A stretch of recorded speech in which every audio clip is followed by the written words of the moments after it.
ಸಿದ್ದರಾಮಯ್ಯ ಕೊಡಕ್ಕಿಲ್ಲ ಅಂತ ಡಿ.ಕೆ. ಶಿವಕುಮಾರ್ ಬಿಡಕ್ಕಿಲ್ಲ ಅಂತ ಕುರ್ಚಿ ಗುದ್ದಾಟ ಕಾಂಗ್ರೆಸ್ ನಲ್ಲಿ ನಿಲ್ಲೋ ಲಕ್ಷಣ ಈಗ ಗೋಚರ ಆಗ್ತಿದೆ. ಯಾಕೆಂದ್ರೆ ರಾಹುಲ್ ಗಾಂಧಿ ಅವರು ಮೈಸೂರಿಗೆ ಬರ್ತಿದ್ದು ಭಾರಿ ಮಹತ್ವವನ್ನು ಪಡ್ಕೊಂಡಿದೆ. ಈ ಬೆನ್ನಲ್ಲೇ ಖರ್ಗೆ ಅವರನ್ನ ಡಿ.ಕೆ. ಶಿವಕುಮಾರ್ ಭೇಟಿಯಾಗಿದ್ದು ಸಂಕ್ರಾಂತಿ ಬಳಿಕ ದಿಲ್ಲಿಗೆ ಹೊರಟಿದ್ದಾರೆ. ಸಿಎಂ ಬದಲಾವಣೆ, ಸಿಎಂ ಸಿದ್ದರಾಮಯ್ಯ ಇಳಿತಾರೆ, ಡಿ.ಕೆ. ಶಿವಕುಮಾರ್ ಹತ್ತಾರೆ, ಇಲ್ಲ ಬದಲಾಗ್ತಾರೆ, ಇವೆಲ್ಲ ಚರ್ಚೆಗಳಿಗೆ ಫುಲ್ ಸ್ಟಾಪ್ ಬೀಳುವ ಲಕ್ಷಣ ಕಾಣ್ತಾ ಇದೆ. ಸೊ ಇದೆಲ್ಲ ಸುದ್ದಿಗಳು ಇವತ್ತಿನ ಪ್ರೈಮ್ ಟೈಮ್ ಅಲ್ಲಿ ಇದೆ. ಎಲ್ರಿಗೂ ಕೂಡ ಸ್ವಾಗತ. ನಾನು ಶಿವಕುಮಾರ್. ಕಾಂಗ್ರೆಸ್ ನಲ್ಲಿನ ಕುರ್ಚಿ ಕದನಕ್ಕೆ ಕ್ಲೈಮ್ಯಾಕ್ಸ್ ಸಿಕ್ಕರೂ ಸಿಗಬಹುದು. ಯಾಕಂದ್ರೆ ಸಿಎಂ ಸಿದ್ದರಾಮಯ್ಯನವರ ಜೊತೆಗೆ ಡಿಸಿಎಂ ಡಿ.ಕೆ. ಶಿವಕುಮಾರ್ ಮೈಸೂರಿಗೆ ಪ್ರಯಾಣ ಮಾಡಿದ್ದಾರೆ. ಅದು ಕೂಡ ರಾಹುಲ್ ಗಾಂಧಿ ಭೇಟಿಗಾಗಿ ಹೋಗ್ತಿರೋದು ಭಾರಿ ಕುತೂಹಲ ಕೆರಳಿಸಿದೆ. ರಾಹುಲ್ ಗಾಂಧಿ ದಕ್ಷಿಣ ರಾಜ್ಯಗಳಲ್ಲಿ ಚುನಾವಣಾ ಪ್ರವಾಸ ಕೈಗೊಳ್ತಿದ್ದಾರೆ. ಈ ಮಧ್ಯೆ ಮೈಸೂರಿಗೆ ರಾಹುಲ್ ಗಾಂಧಿ ಬರ್ತಿದ್ದು ಮಂಡಕ್ಕಳ್ಳಿ ವಿಮಾನ ನಿಲ್ದಾಣದಲ್ಲಿ ಸಿದ್ದು ಡಿ.ಕೆ. ಶಿವಕುಮಾರ್ ವೆಲ್ಕಮ್ ಮಾಡಲಿದ್ದಾರೆ. ಸಂಕ್ರಾಂತಿಗೆ 2 ದಿನ ಮೊದಲೇ ರಾಹುಲ್ ಗಾಂಧಿ ಸಿದ್ದರಾಮಯ್ಯ ಡಿ.ಕೆ. ಶಿವಕುಮಾರ್ ಮುಖಾಮುಖಿ ಆಗ್ತಿದ್ದು ಮಹತ್ವದ ಬೆಳವಣಿಗೆ ಆಗುವಂತ ಸಾಧ್ಯತೆ ಇದೆ. ಈ ಬೆನ್ನಲ್ಲೇ ನಾಯಕತ್ವ ಬದಲಾವಣೆ ಗೊಂದಲ ವಿಚಾರವಾಗಿ ಡಿ.ಕೆ. ಶಿವಕುಮಾರ್ ಒತ್ತಡ ತಂತ್ರ ಪ್ರಯೋಗಿಸೋಕೆ ಮುಂದಾಗಿದ್ದಾರೆ. ಸಂಕ್ರಾಂತಿ ಮರುದಿನವೇ ದೆಹಲಿಗೆ ಆರ್ತಕ್ಕಂತ ಡಿ.ಕೆ. ಶಿವಕುಮಾರ್ ವರಿಷ್ಠರನ್ನ ಭೇಟಿಯಾಗಲಿದ್ದಾರೆ. ಜನವರಿ 16 ಹಾಗೂ 22ರಂದು ದೆಹಲಿ ಟೂರ್ ಫಿಕ್ಸ್ ಮಾಡ್ಕೊಂಡಿರುವ ಡಿ.ಕೆ. ಶಿವಕುಮಾರ್ ಮತ್ತೊಂದು ದಿನ ರಾಹುಲ್ ಭೇಟಿಗೆ ಅವಕಾಶ ಕೇಳಿದ್ದಾರಂತೆ. ಜನವರಿ 16ರಂದು ಅಸ್ಸಾಂ ಚುನಾವಣೆಗೆ ಸಂಬಂಧಪಟ್ಟಂತೆ ವೀಕ್ಷಕರ ಸಭೆ ಇದೆ. ಬಳಿಕ ರಾಹುಲ್ ಜೊತೆಗೆ ಪ್ರತ್ಯೇಕ ಚರ್ಚೆಗೆ ಮತ್ತು ಜನವರಿ 22ರಂದು ಕೂಡ ವರಿಷ್ಠರನ್ನ ಭೇಟಿಯಾಗಲಿದ್ದಾರೆ. ಜನವರಿ ತಿಂಗಳ ಅಂತ್ಯದ ವೇಳೆಗೆ ನಾಯಕತ್ವ ಗೊಂದಲಕ್ಕೆ ತೆರೆ ಬೀಳುವ ನಿರೀಕ್ಷೆ ಇದೆ. ಈ ಗ್ಯಾಪ್ ಅಲ್ಲಿ ಡಿ.ಕೆ. ಶಿವಕುಮಾರ್ ಅವರು ಮಲ್ಲಿಕಾರ್ಜುನ್ ಖರ್ಗೆ ಅವರನ್ನ ಭೇಟಿಯಾಗಿದ್ದಾರೆ. ಅವರು ಸಿಎಂ ಡಿಸಿಎಂ ನಡುವೆ ಕಾಂಪ್ರಮೈಸ್ ಥಿಯರಿ ಸಿದ್ಧವಾಗ್ತಿದ್ಯಾ ಅನ್ನೋ ಬಿಸಿ ಚರ್ಚೆ ಜೋರಾಗಿದೆ. 3 ತಿಂಗಳು ಕದನ ವಿರಾಮ ವಿಸ್ತರಣೆ ಜೊತೆಗೆ ಸಿದ್ದರಾಮಯ್ಯ ದಾಖಲೆ ಬಜೆಟ್ ಮಂಡನೆಗೆ ಅವಕಾಶ ಸಿಗುವ ಸಾಧ್ಯತೆಗಳು ಹೆಚ್ಚಿವೆ. ಸಿಎಂ ಡಿಸಿಎಂ ಕಾಂಗ್ರೆಸ್ ಹೈಕಮಾಂಡ್ಗೆ ಒಂದಷ್ಟು ಆಪ್ಷನ್ಗಳನ್ನ ಕೊಡ್ತಾರಾ ಅನ್ನೋ ಕುತೂಹಲ ಮನೆ ಮಾಡಿದೆ. ಈ ಹೊತ್ತಲ್ಲೇ ಎಐಸಿಸಿ ಅಧ್ಯಕ್ಷ ಮಲ್ಲಿಕಾರ್ಜುನ್ ಖರ್ಗೆ ಅವರನ್ನ ಡಿ.ಕೆ. ಶಿವಕುಮಾರ್ ಭೇಟಿಯಾಗಿದ್ದು ಭಾರಿ ಕುತೂಹಲ ಹುಟ್ಟು ಹಾಕಿದೆ. 1 ಗಂಟೆಗೂ ಹೆಚ್ಚು ಸಮಯ ಬೆಂಗಳೂರಿನ ಸದಾಶಿವನಗರದ ಖರ್ಗೆ ಮನೆಯಲ್ಲಿ ಮಾತುಕತೆ ನಡೆಸಿದ್ದು ಬ್ರೇಕ್ಫಾಸ್ಟ್ ಮೀಟಿಂಗ್ ನಡೆಸಿ ಉಭಯ ನಾಯಕರು ಭಾರಿ ಚರ್ಚೆ ಮಾಡಿದ್ದಾರೆ. ಅಂದ್ರೆ ಸಿದ್ದರಾಮಯ್ಯನವರು ಆ ದಾಖಲೆ ಮುರಿಬೇಕಾಗಿತ್ತು. ದೇವರಾಜ್ ಅರಸು ಅವ್ರ ದಾಖಲೆಯನ್ನ ಅದನ್ನ ಜನವರಿ 6 ಮುರಿದ್ರು. ಈಗ ಇವರೊಬ್ಬರೇ ದೀರ್ಘಕಾಲದ ಮುಖ್ಯಮಂತ್ರಿಯನ್ನ ಹೆಸರಿಗೆ ಪಾತ್ರರಾಗಿದ್ದಾರೆ, ಕೀರ್ತಿಗೆ ಪಾತ್ರರಾಗಿದ್ದಾರೆ. ಈಗೇನು ಬಜೆಟ್ ಅಂತ ಹೇಳ್ತಾವ್ರಂತೆ. ಸೊ ಅದಾದ್ಮೇಲೆ ಮತ್ತಿನ್ನೇನ್ ಹೇಳ್ತಾರೋ ಗೊತ್ತಿಲ್ಲ. ಆದ್ರೆ ಮುಗಿತಲ್ಲ ದಾಖಲೆ, ಇನ್ನೇನೋ ಬಿಡಿ ಅಂತ. ಸೊ ಹಾಗಾಗಿ ಬಜೆಟ್ ಮಂಡನೆ ಈಗಾಗಲೇ ವೈಯಕ್ತಿಕ ದಾಖಲೆ ಇದೆ, ಮತ್ತೊಂದೇನು ಅಂತ ಪ್ರಶ್ನೆ ಇದೆ ಡಿ.ಕೆ. ಶಿವಕುಮಾರ್ದು. ಎಲ್ಲಿವರೆಗೆ ಹಿಂಗೆ ಯಾಮಾರ್ಸಿರಿ ಅನ್ನೋದು ಡಿ.ಕೆ. ಶಿವಕುಮಾರ್ ಕಡೆಯವರ ವಾದ. ಯಾಕೆ ಹಿಂಗ್ ಮುಂದಕ್ಕೆ ಆಗ್ತಿರಿ ಅಂತ. ರಾಹುಲ್ ಗಾಂಧಿ ಅವ್ರು ನಾಳೆ ಭೇಟಿ ಮಾಡ್ತಾರಂತೆ ಮೈಸೂರಲ್ಲಿ, ನೋಡ್ಬೇಕೇನು ಅಂತ. ಅವರು ಇಲ್ಲಿ ಚುನಾವಣೆ ಆಗಿರೋ ಇಲ್ಲಿ ಸಿಎಂ ಬದಲಾವಣೆ ಬಗ್ಗೆ ತಲೆ ಕೆಡ್ಸ್ಕೊತಲ್ಲ, ಹೊಸದಾಗಿ ಸರ್ಕಾರ ರಚನೆ ಮಾಡ್ಬೇಕು, ಕೇರಳದಲ್ಲಿ ಗೆದ್ದು ಅಂತ ಹೋಗ್ತಾವ್ರೆ. ನೋಡ್ಬೇಕು. ಯಾಕೆಂದ್ರೆ ಇವೆಲ್ಲವನ್ನ ಗಮನಿಸಿದ್ರೆ ಸಿದ್ದರಾಮಯ್ಯನವರೇ ಗ್ರೇಟ್ ಅಂತ ಅನ್ಕೊಂಡಂಗೈತೆ ಹೈಕಮಾಂಡ್. ಇನ್ನು ಸಿದ್ದು ಡಿ.ಕೆ. ವಿರುದ್ಧ ಖರ್ಗೆ ಗುಡುಗಿದ್ದಾರೆ ಅಂತ. ಉತ್ತರ ಕರ್ನಾಟಕ ಭಾಗದಲ್ಲಿ ಹುಟ್ಟಬೇಕಿತ್ತು ಎಂಬ ಡಿ.ಕೆ. ಹೇಳಿಕೆಗೆ ಎಐಸಿಸಿ ಅಧ್ಯಕ್ಷ ಮಲ್ಲಿಕಾರ್ಜುನ್ ಖರ್ಗೆ ತೀಕ್ಷ್ಣವಾಗಿ ಟಾಂಗ್ ಕೊಟ್ಟಿದ್ದಾರೆ. ಕಲಬುರಗಿ ಜಿಲ್ಲೆ ಯಡ್ರಾಮಿಯಲ್ಲಿ ವಿವಿಧ ಅಭಿವೃದ್ಧಿ ಕಾಮಗಾರಿಗಳಿಗೆ ಚಾಲನೆ ನೀಡಿ ಮಾತನಾಡಿದ ಖರ್ಗೆ ಅವರು ಈ ಭಾಗದಲ್ಲಿ ಹುಟ್ಟಬೇಕಿತ್ತು ಎಂದು ಡಿ.ಕೆ. ಶಿವಕುಮಾರ್ ಹೇಳ್ತಾರೆ. ನೀವು ಇಲ್ಲಿ ಹುಟ್ಟುವುದು ಬೇಡ, ನಾವು ಅಲ್ಲಿ ಹುಟ್ಟುವುದು ಬೇಡ, ನಿಮ್ಮ ಮೈಸೂರು ಬೆಂಗಳೂರಿನ ರೀತಿ ಅಭಿವೃದ್ಧಿ ಮಾಡಿ ಸಾಕು. ಆ ಕ್ಷೇತ್ರದ ಭಾಗಗಳು ಎಷ್ಟು ಅಭಿವೃದ್ಧಿ ಆಗಿದೆಯೋ ಅದರ 75% ಕಲ್ಯಾಣ ಕರ್ನಾಟಕ ಅಭಿವೃದ್ಧಿ ಆಗಲು ನೆರವು ಕೊಡಿ. ಸಿಎಂ ಹಾಗೂ ಡಿಸಿಎಂ ಈ ಭಾಗದ ಬಗ್ಗೆ ಗಮನ ಕೊಡಿ. ನಿಮ್ಮ ಭಾಗದಷ್ಟೇ ನಮ್ಮ ಭಾಗವನ್ನು ಅಭಿವೃದ್ಧಿ ಮಾಡಿ ಅಂತ ಗಟ್ಟಿ ಧ್ವನಿಯಲ್ಲೇ ಕೇಳಿದ್ದಾರೆ. ಖರ್ಗೆ ಅವರು ಎಐಸಿಸಿ ಅಧ್ಯಕ್ಷ ಇಲ್ಲ ಬಿಜೆಪಿ ಅಧ್ಯಕ್ಷ ಅಂತ ಗೊತ್ತಾಗ್ತಿಲ್ಲ. ಎಐಸಿಸಿ ಅಧ್ಯಕ್ಷರಾಗಿ ಕಾಂಗ್ರೆಸ್ನ ಸುಪ್ರೀಂ ಆಗಿ ರಾಜ್ಯ ಕಾಂಗ್ರೆಸ್ ಸರ್ಕಾರವನ್ನ ಫಂಡ್ ತಗೊಂಡೋ ಕೆಲಸ ಮಾಡೋದ್ ಬಿಟ್ಬಿಟ್ಟು ಸಿದ್ದರಾಮಯ್ಯನವ್ರಿಗೆ ಡಿ.ಕೆ. ಶಿವಕುಮಾರ್ ಅವ್ರಿಗೆ ಹೇಳಿಕೆಗಳನ್ನ ಕೊಡ್ತಾರೆ. Wow, super. ಮಲ್ಲಿಕಾರ್ಜುನ್ ಖರ್ಗೆ ಅವ್ರ ಮಗ ಪ್ರಿಯಾಂಕ್ ಖರ್ಗೆ ಮಂತ್ರಿ, ಎಐಸಿಸಿ ಅಧ್ಯಕ್ಷರು, ಮಂತ್ರಿಗಳಿಗೆ ಹೇಳಿ ಅನುದಾನ ತಗೊಂಡೋ ಕೆಲಸ ಮಾಡಿಸೋದ್ ಬಿಟ್ಬಿಟ್ಟು ಇವ್ರಿಗೆ ಬಹಿರಂಗವಾಗಿ ಪಾಠ ಮಾಡ್ತಾವ್ರೆ. ಯಾರು ಕಿವಿಗೋ ಮುಟ್ಸಾರೋ ಗೊತ್ತಿಲ್ಲ. ಯಡ್ರಾಮಿಯಲ್ಲೂ ಸಿದ್ದರಾಮಯ್ಯ ಗರಂ. ಯಡ್ರಾಮಿ ಕಾರ್ಯಕ್ರಮದಲ್ಲೂ ಬಿಜೆಪಿ ವಿರುದ್ಧ ಸಿಎಂ ಸಿದ್ದರಾಮಯ್ಯ ವಾಗ್ದಾಳಿ ಮುಂದುವರೆಸಿದ್ದಾರೆ. ಕಾಂಗ್ರೆಸ್ ಅಭಿವೃದ್ಧಿ ಕಾರ್ಯಕ್ರಮಗಳ ಬಗ್ಗೆ ಮಾತನಾಡುತ್ತಾ ಕಮಲ ಪಡೆಗೆ ಟಾಂಗ್ ಕೊಟ್ಟಿದ್ದಾರೆ. ಬಿಜೆಪಿಯವರು ಬರೀ ಬೊಗಳೆದಾಸರು, ಸುಳ್ಳು ಹೇಳೋದು, ಅಪಪ್ರಚಾರ ಮಾಡೋದು, ಸುಳ್ಳು ಆರೋಪ ಮಾಡೋದನ್ನ ಬಿಟ್ಟು ಬೇರೆ ಏನನ್ನೂ ಮಾಡೋದಿಲ್ಲ. ನಿಮ್ಮ ಆಶೀರ್ವಾದ ಯಾವಾಗಲೂ ಕಾಂಗ್ರೆಸ್ ಜೊತೆ ಇರಬೇಕು ಅಂತ ಹೇಳಿದಿರಿ. ಅಲ್ಲೇ ಪಕ್ಕದಲ್ಲಿ ಮಲ್ಲಿಕಾರ್ಜುನ್ ಖರ್ಗೆ ಅವ್ರು ಹೇಳವ್ರೆ, ಮಾಡ್ರಪ್ಪ 75% ಅಭಿವೃದ್ಧಿ ಮಾಡಿ ಉತ್ತರ ಕರ್ನಾಟಕನ ಅಂತ.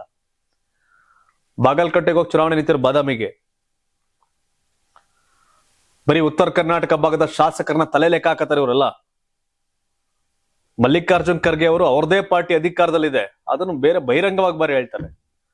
ಅಷ್ಟು ಫೈಲ್ಗಳು ಬಿಸಾಕ್ ಹಾಕ್ರಿ ಸೈನ್ ಅಂತ ಕೊಡ್ರಿ, ಇಲ್ಲಿ ಕೆಲಸ ಕೊಡ್ರಿ, ಉತ್ತರ ಕರ್ನಾಟಕದವ್ರಿಗೆ ಫ್ಯಾಕ್ಟ್ರಿ ಮಾಡ್ರಿ ಅಂತ ಹೇಳಕ್ ಆಗಲ್ಲ. ಸೊ ಡ್ರಾಮಾಗಳು. ಓಹೋ, ವಿರೋಧ ಪಕ್ಷದವರ ಇವರು ಹೆಂಗೆ? ಡಿಕೆಶಿಗೆ ಶಕ್ತಿ ಇದ್ರೆ ಪ್ರದರ್ಶಿಸಿ. ಬಿಜೆಪಿಯಿಂದ ಉಚ್ಚಾಟನೆಗೊಂಡಿರ್ತಕ್ಕಂಥ ಶಾಸಕ ಬಸನಗೌಡ ಪಾಟೀಲ್ ಯತ್ನಾಳ್ ಒಂದಷ್ಟು ಹೊಸ ಬಾಂಬನ್ನ ಸಿಡಿಸಿದ್ದಾರೆ. ಹೈಕಮಾಂಡ್ ನಾಯಕರು ತಮ್ಮ ಜೊತೆ ನೇರ ಸಂಪರ್ಕದಲ್ಲಿ ಇರೋದಾಗಿ ಯತ್ನಾಳ್ ಹೇಳಿದ್ದು ಭಾರಿ ಕುತೂಹಲ ಕೆರಳಿಸಿದೆ. HY ಮೇಟಿ ಅವರ ನಿಧನದಿಂದ ತೆರವಾದ ಬಾಗಲಕೋಟೆ ಕ್ಷೇತ್ರದ ಉಪಚುನಾವಣೆಯಲ್ಲಿ ಬಿಜೆಪಿ ಅಭ್ಯರ್ಥಿಗೆ ಬೆಂಬಲ ನೀಡುತ್ತಾರಂತೆ ಯತ್ನಾಳ್, ಹಾಗೂ ಆಹ್ವಾನಿಸಿದ್ರೆ ಪ್ರಚಾರಕ್ಕೆ ಹೋಗಲು ಸಿದ್ಧ ಅಂತ ಹೇಳಿದ್ದಾರೆ. ಇನ್ನು ಇಂದಿನ ರಾಜಕಾರಣದ ಬಗ್ಗೆಯೂ ಯತ್ನಾಳ್ ಅಸಮಾಧಾನವನ್ನು ಹೊರಹಾಕಿದ್ದಾರೆ. ರಾಜಕಾರಣ ಹೇಗಿದೆ ಅಂದ್ರೆ ಶಕ್ತಿ ಪ್ರದರ್ಶನ ಇಂದು ಅನಿವಾರ್ಯವಾಗಿದೆ. ಅದನ್ನ ಮಾಡದಿದ್ರೆ ನಾಯಕತ್ವವನ್ನ ಗುರುತಿಸುವುದು ಸಾಧ್ಯವಾಗುವುದಿಲ್ಲ ಅಂತ ಮುಖ್ಯಮಂತ್ರಿ ಸಿದ್ದರಾಮಯ್ಯ ಅವರಿಗೆ ಶಕ್ತಿ ಪ್ರದರ್ಶನ ಮಾಡಲು ಅಧಿಕಾರವಿದೆ. DK ಶಿವಕುಮಾರ್ ಅವರಿಗೂ ಶಕ್ತಿ ಇದ್ದರೆ ಪ್ರದರ್ಶನ ಮಾಡ್ಲಿ ಅಂತ ಸವಾಲನ್ನು ಹಾಕಿದ್ದಾರೆ. ಯತ್ನಾಳ್ ಸವಾಲು DK ತಗೊಂಡು ಏನ್ ಮಾಡ್ತಾರೆ, DK ಸವಾಲು ಯತ್ನಾಳ್ ತಗೊಂಡು ಏನ್ ಮಾಡ್ತಾರೆ, ಸರಿಯಾಗಿ ನೋಡ್ಬೇಕೇನಂತ. ರೇವಣ್ಣ ಹೇಳಿದ ಆ ಗಿಣಿ ಹದ್ದು ಯಾರು? ನಾನು ಸಾಕಿದ ಗಿಣಿ ಹದ್ದಾಗಿ ಕುಕ್ಕಿತ್ತು. ಹಾಸನ ಜಿಲ್ಲೆಯಲ್ಲಿ ಕೆಲವರು ನಂಬಿಕೆ ದ್ರೋಹಿಗಳಿದ್ದಾರೆ ಅಂತ ಶಾಸಕ KM ಶಿವಲಿಂಗೇಗೌಡರಿಗೆ ಮಾಜಿ ಸಚಿವ HD ರೇವಣ್ಣ ತಿರುಗೇಟನ್ನು ಕೊಟ್ಟಿದ್ದಾರೆ. ಬೇಲೂರಿನ ಕಾರ್ಯಕರ್ತರ ಸಭೆಯಲ್ಲಿ ಮಾತನಾಡುತ್ತಾ ಸಾಣೆಹಳ್ಳಿ ಸ್ವಾಮೀಜಿಗಳು ಹೇಳಿದ ಮಾತು ಸತ್ಯ. ಈ ಜಿಲ್ಲೆಯಲ್ಲೂ ಕೆಲವರು ನಂಬಿಕೆ ದ್ರೋಹಿಗಳಿದ್ದಾರೆ. ಕೆಲವು ಟೈಮ್ ನಲ್ಲಿ ಕುಮಾರಣ್ಣ ಒಳ್ಳೆಯವರನ್ನು ನಂಬಲ್ಲ, ಕೆಲವರು ಅವರನ್ನು ನಂಬಿಸಿ ಬಿಡ್ತಾರೆ. ಈ ಜಿಲ್ಲೆಯಲ್ಲಿ JDS ಮುಗಿಸಬೇಕು ಅಂತ ಕಾಂಗ್ರೆಸ್ನವರು ಪಣ ತೊಟ್ಟಿದ್ದಾರೆ. ಆದ್ರೆ ಮುಂದಿನ ಚುನಾವಣೆಯಲ್ಲಿ ರೇವಣ್ಣರನ್ನ ಕೆಲವರು ಇಲ್ಲೇ ನಿಲ್ಲಿಸಲು ಹೊರಟಿದ್ದಾರೆ. ಬಂದು ನಿಲ್ಲಲ್ಲಿ, ಜನ ಏನೆಂದು ತೋರಿಸ್ತಾರೆ ಅಂತ ಶಿವಲಿಂಗೇಗೌಡರಿಗೆ ರೇವಣ್ಣ ಸವಾಲು ಹಾಕಿದ್ದಾರೆ. ರೇವಣ್ಣ ಹಾಸನ ರಾಜಕಾರಣದ ಕಿಂಗು. ನೋಡ್ಬೇಕು, ಸವಾಲು ಸವಾಲು ಸವಾಲು. ಕಾಂಗ್ರೆಸ್ ಅಂತಾರಪ್ಪ, ನಿಜವಾಗ್ಲೂ ರೇವಣ್ಣ ಅವ್ರ ಎದುರಾಳಿ ಪ್ರೀತಮ್ ಗೌಡ್ರು, ಬಿಜೆಪಿ, ಶಿವಲಿಂಗೇಗೌಡರಲ್ಲ. ಅಪೆಕ್ಸ್ ಬ್ಯಾಂಕ್ ಅಧ್ಯಕ್ಷಗಿರಿ ಯಾರಿಗೆ? ಸಿದ್ದರಾಮಯ್ಯ ಮತ್ತು DK ಶಿವಕುಮಾರ್ ಬಣದ ನಡುವಿನ ಹೊಸ ಪೈಪೋಟಿ ಶುರುವಾಗಿದೆ. ಅಪೆಕ್ಸ್ ಬ್ಯಾಂಕ್ ವಿಚಾರದಲ್ಲೂ ಕೈ ನಾಯಕರ ನಡುವೆ ಜಟಾಪಟಿ ಸಾಧ್ಯತೆ ಇದೆ. ಮಾಜಿ ಸಚಿವ KN ರಾಜಣ್ಣ ಅಧ್ಯಕ್ಷ ಸ್ಥಾನದ ಮೇಲೆ ಕಣ್ಣಿಟ್ಟಿದ್ದು ನಿರ್ದೇಶಕ ಸ್ಥಾನಕ್ಕೆ ನಾಮಪತ್ರ ಸಲ್ಲಿಸಿದ್ದಾರೆ. ಮತ್ತೊಂದೆಡೆ ಅಧ್ಯಕ್ಷ ಸ್ಥಾನಕ್ಕೆ DKಶಿ ಆಪ್ತರು ಪ್ರಯತ್ನ ನಡೆಸಿದ್ದಾರೆ. ಅವರ ಸಂಬಂಧಿ MLC ರವಿ ಆಕಾಂಕ್ಷಿಯಾಗಿರೋದು ಅಖಾಡವನ್ನ ಮತ್ತಷ್ಟು ರಂಗೇರಿಸಿದೆ. ಇನ್ನು ತಮ್ಮ ಆಪ್ತ ಆಗಿರ್ತಕ್ಕಂಥ CM ಸಹಕಾರದಿಂದಲೇ ಸ್ಥಾನ ಗಿಟ್ಟಿಸೋಕೆ ರಾಜಣ್ಣ ತಯಾರಿ ನಡೆಸಿದ್ದಾರೆ. ಆ ಮೂಲಕ ಸಚಿವ ಸ್ಥಾನ ತಪ್ಪಿದ್ರೆ ಅಪೆಕ್ಸ್ ಬ್ಯಾಂಕ್ ಅಧ್ಯಕ್ಷ ಸ್ಥಾನ ಗಿಟ್ಟಿಸಿಕೊಳ್ಳಲು ಲಾಬಿ ಮಾಡ್ತಿದ್ದಾರೆ.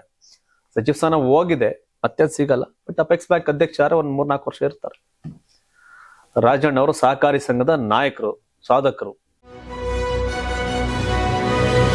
ಚಾನ್ಸಲರ್ ಜೊತೆ ಮೋದಿ ಟ್ರಂಪ್ ಕೊತ.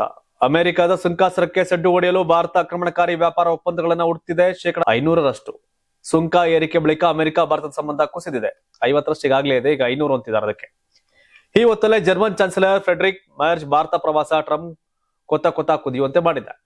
ಇನ್ನು ಅಹಮದಾಬಾದ್ನ ಸಾಬರ್ಮತಿ ಆಶ್ರಮದಲ್ಲಿ ನಡೆದಿರತಕ್ಕಂಥ ಗಾಳಿಪಟ ಉತ್ಸವದಲ್ಲಿ ಮೋದಿ ಮರ್ಜ್ ಪಾಲ್ಗೊಂಡಿದ್ರು. ಇಬ್ರು ಜೊತೆಯಾಗಿ ಗಾಳಿಪಟ ಹಾರಿಸಿ ಸಂಭ್ರಮಿಸಿದ್ದಾರೆ. ಭಾರತ ಜರ್ಮನಿ ಕಾರ್ಯತಂತ್ರದ ಪಾಲುದಾರಿಕೆ ಇತ್ತೀಚೆಗೆ 25 ವರ್ಷ ಪೂರೈಸಿದೆ ಮತ್ತು ರಾಜತಾಂತ್ರಿಕ ಸಂಬಂಧಗಳು 75 ವರ್ಷಗಳನ್ನ ಪೂರೈಸಿವೆ.